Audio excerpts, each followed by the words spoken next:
Alyssa Vaughan! The title of this essay is called I'm Normal. If you don't procrastinate, you're weird and not normal. And I should know the title of my essay is that I'm normal. And I'm like a train manager at Procrastination Station. I firmly believe those who procrastinate each have their thing. My friend Amanda's thing is to say that she has to clean her apartment. How is that bitch's one-bedroom apartment not cleaned in 3 days? One might wonder. She also says that in Los Angeles, getting 3 tasks done in 1 day is considered productive. I get it, girl, as I usually accomplish 1 or no tasks. My mother's thing is that when she has multiple things to do, she gets completely overwhelmed, which paralyzes her from getting anything done at all. Again, I relate. My thing is that I will have something planned for my career that I need to get done by a certain date. All days leading up to that date, I will turn down any and all requests for my presence to be present. No, are you crazy? I can't help you take things to Goodwill tomorrow. I'm having headshots taken in 4 days. Or I will absolutely not come to your moving away to Texas party and meet your mother for the first time because I have a student film audition from Actors Access that I must prepare for. Or I can't go to the beach with you or go wine tasting a month before I have an audition with a non-union commercial and print agency. Have you lost your mind? I don't end up doing anything productive or conducive to the thing I have planned, but I can't be bothered with living a life until that said career thing is over. I was forced to go to therapy after my father died when I was 10 years old. I remember my therapist telling me that I was normal and didn't need to continue therapy. Upon hearing my diagnosis and my mother still needing therapy, she asked my 10-year-old self, if you're normal, what does that make me? I replied, abnormal. Duh. So, because I was diagnosed at age 10 as being normal, I have chosen to forego therapy as an adult. This choice led me to procrastinate my life for 6 months by moving to the Midwest, like an asshole. I left Los Angeles for reasons like I hate traffic and my acting career is not taking off, and people in LA just don't appreciate the power of a solid theme party. For the record, therapy probably would have been cheaper, less time consuming, and I may have made a new friend that I pay. Without realizing it, while living in Los Angeles, I've become super soft to things like deer crossings, tornadoes, and being the youngest person in the grocery store at 10 a.m. on a Tuesday by roughly 100 years. Did I mention that I moved to the Midwest in the dead of winter? Like an asshole? Now anything below 70 degrees is freezing. My move was generally for myself to gain clarity about what I wanted to do with my life, or as my mother called it, an extended vacation. If you call being trapped indoors during a polar vortex while you're sitting at your friends' apartments waiting for their cable guys because they're at their real jobs in the most dangerous city in America, vacation, it's about 5 points for her abnormality. I grew up in a small town. After spending a month in said town that doesn't have a coffee shop besides McDonald's, I can confirm that I will never live in one again. I convinced myself St. Louis, Missouri would be totally fine to live in based on the rationality that it's big enough to have baseball, football, and hockey teams and home to rap legend Nelly. But there is an unspoken rule that rapping country grammar, Hot in Her, or Ride With Me at karaoke in the loo is just not done.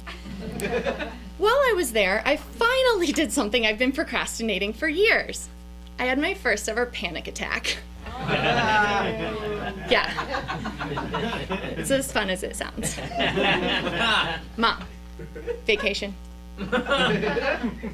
One morning while my roommates were at work, I went to a real coffee shop to write my autobiography.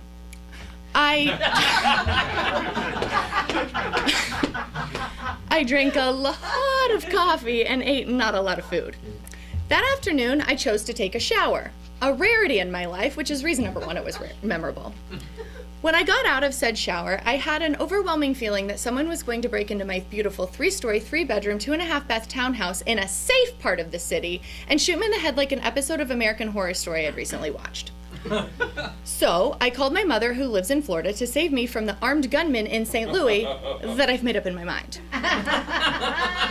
I threw on a college sorority t-shirt and sweatpants, wrapped my soaking wet hair in a bun, grabbed my keys, and ran out to my car in below 70-degree weather. Braless, I called my mother a second time. This time, crying because I couldn't breathe or shake the feeling that someone was after me. My mom said, "I'm going to have my friend Sherry call you."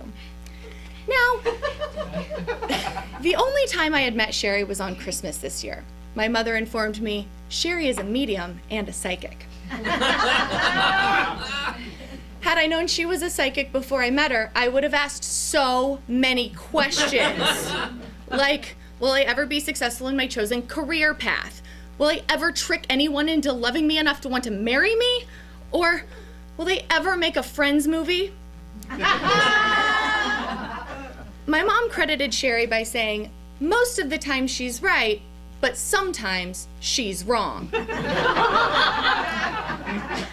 Then she told me about a time that Sherry had said that we would be having 2 weddings in our immediate family within the year. I am, and probably always will be single, and both much younger brothers were single, so I didn't see how this could be possible. We agreed collectively that the first to eventually be married would be the 20-year-old, the second would be the 22-year-old, but only if it was a shotgun wedding because I got some rando pregnant, and that I would, of course, die an old maid like an asshole. With 5 months left, both brothers are still not married, but in committed relationships, and I, of course, have never been more single. Sometimes I wonder how my brothers get girlfriends because one is a rage monster and the other talks out loud in movie theaters. And remember, I'm normal. What the fuck? Sherry calls me. She starts asking me about my current living situation and the origin of the townhome I've been living in. I say, well, my roommates told me that it was built on an ancient Indian burial ground, but I think they were fucking with me. She explains to me that they were indeed fucking with me. Good news! But, according to Sherry, a youngish girl was murdered on the grounds of the townhome, and she was using me to get to Sherry to become cleared. What?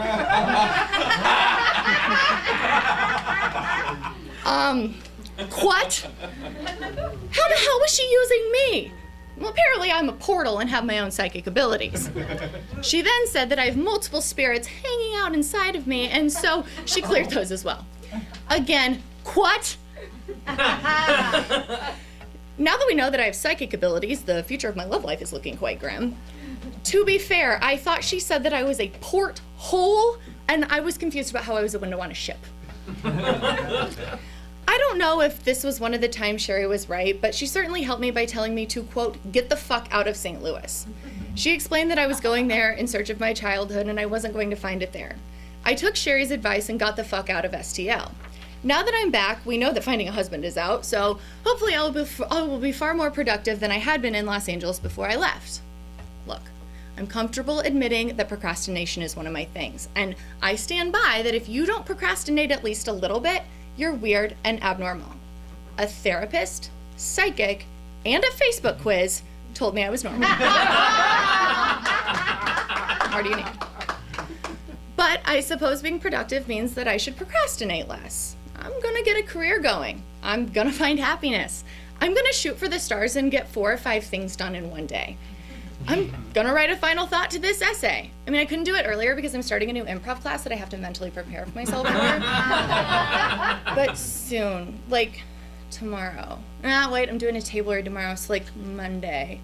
No, I go to karaoke at Sardo's on Sunday and I'm rapping Pimp Juice, so I'll be tired Monday. Tuesday, maybe. But I'm totally going to. Totally.